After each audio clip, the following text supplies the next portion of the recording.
Yun, naputol ko na. Nakakapaghagis na ako ng konti. Medyo malayo-layo na. Pangat kasi yung kinabit ko ng line. Oh, hindi uubra, masyadong makapal. Tapos ang gaan nung ko. Ang gaan nung tangkara ko. Pag hinagis mo, nabubuhol siya. So ito, pinutol ko na. Kasi 4 pounds lang yung ito eh. Yung ito. Na Ricky Maro. Dito Ricky Maro eh. Kumutan ko na kung anong brand ito. 4 pounds lang yan, alam ko eh. 4 to 6 pounds yata. Yan, hindi na siya nagbubuhol. Nakakakas na ako. Ay, yun lang. Ano yun? Fish on ba ito? Fish on? Bahura. Hindi. Basura. Kala ko fish on na. Bumigat eh. Kinabahan ako dun ah. Kala ko fish on na.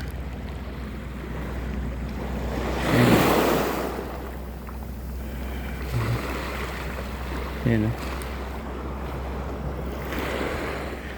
Yan, pampatanggal antok lang.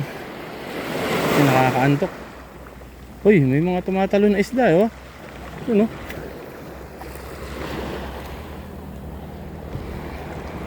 May mga tumatalo na isda eh. Ang ganda kasi ng spot eh. Ayun oh, may angler din dun oh. Sa kabila oh. May tumatalo na isda. Wala kasi akong ibang dalang pain eh. Kwan lang to. Tengkara lang. Pantanggal antok lang. Malapit naman ako sa Pagudpud eh. 1.5 hour na lang. Doon ako sa town ng Pasukin. So yan, gagalit na yung misis ko. Stop over na naman ako. At least hindi na ako antok eh. Antok yun ha. 12 hours na biyahe. So pag nag fishing ka kasi nawawala yung antok.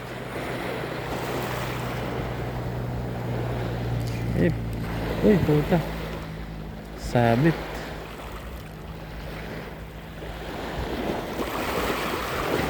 Ay, hindi ko dala yung ibang pain ko. Yung mino ko nandun sa sasakyan. Medyo malayo eh. Hindi naman tayong balak magtagal eh. Try lang ako.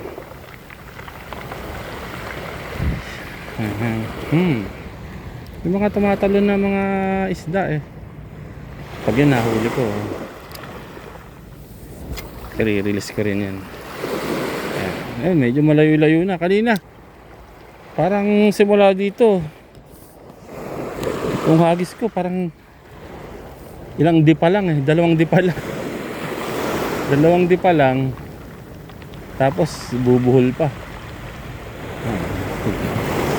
Tanggalin ko nga. Ilang meters din yun. Haba nun. Tanggalin ko. Visit.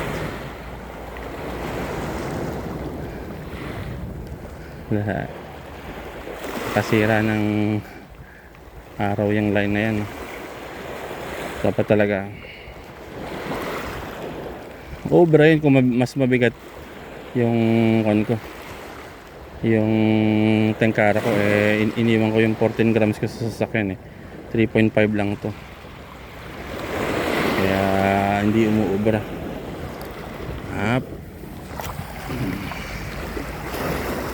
Yan, ganda rin to. Swan Rivera. Kung siya, nasa price range na is 1,000 900 to 1,000 plus. Maganda rin siya. Gagamitin ko nga to pang jigging. Subukan ko to pang jigging, pang huli ng lapu-lapu. Oops. Maganda rin siya. 702. Budget meal din.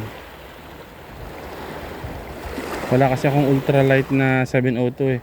Yung ultralight ko kasi na meron available is yung Orca, yung ano ba yung isa, Tigek, at saka yung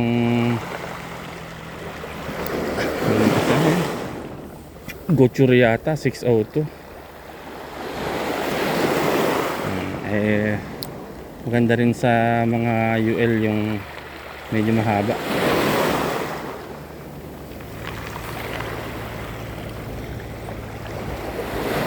Walang sumisibad. Pero nakikita ko may isda may tumatalon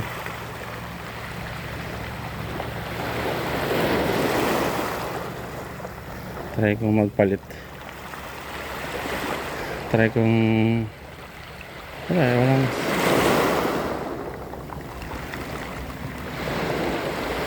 para din sumusunod try kong try kong mag Perkin Polaris. Tamad yung mga isda dito, tamad kumabol. Ayaw nilang kumabol. Try natin yung iba. Ayan. Baka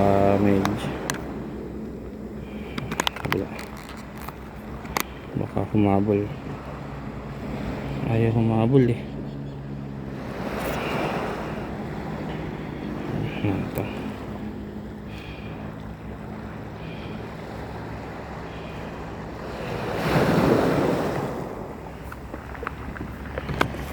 Yan.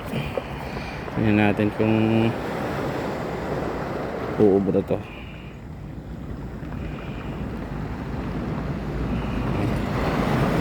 Yeah. Pag wala talaga, alis na kami. Medyo nawawala na yung anto ko. 12 hours ba naman mag-drive Hindi pa naman sumesenyas yung asawa ko. Sumesenyas na yun, galit na yan. Mga last 5 kas ako. Up!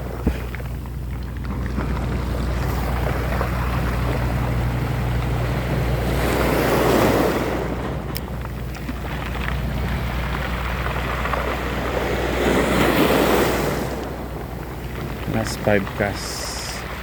1 una.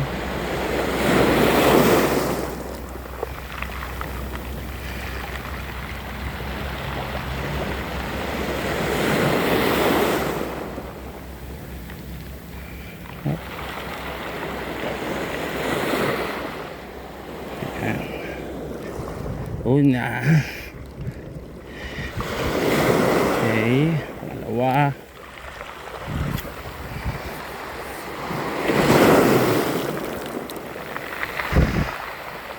Hangin din dalawa. Last 3.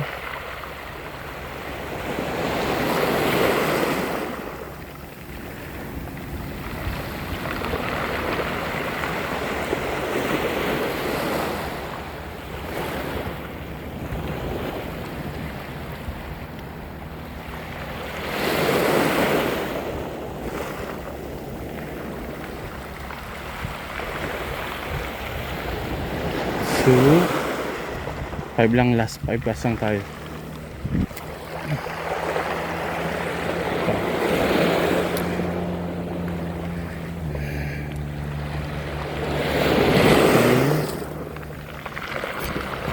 Size na tayo.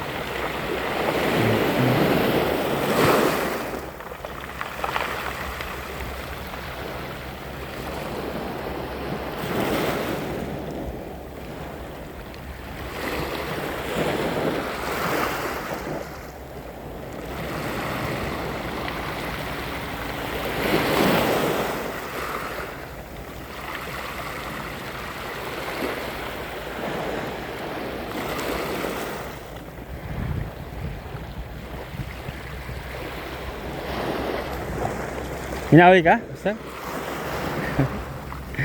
Maliit. Isa lang, maliit. Ah, okay ah. At least nakahuli ka. Ako nagtatry lang. Nakahuli yung local yata yun dito. Parang ang tawag dun sa isda na yun, triple tail grass, triple tail wrasse. Liit. At least nakahuli siya, pero sobrang liit. Diba may triple tail wrasse dito. Dun siguro, dun sa umiskal sa isa eh. Kita ko siya, tumulusong siya. Ayan. Okay, last cast guys. Pag wala talaga,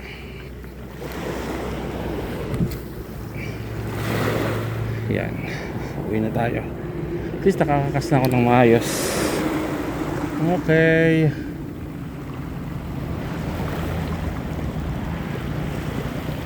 Pero ganda na spot dito. Siguro kung may time ako, tapos lulusong pa ako, doon may nakikita ko eh. Mga isda din sa medyo malayo-layo dun eh. May mga tumatalon eh. Okay guys, wala na, ganito na lang video natin. Uwi na tayo. Thank you.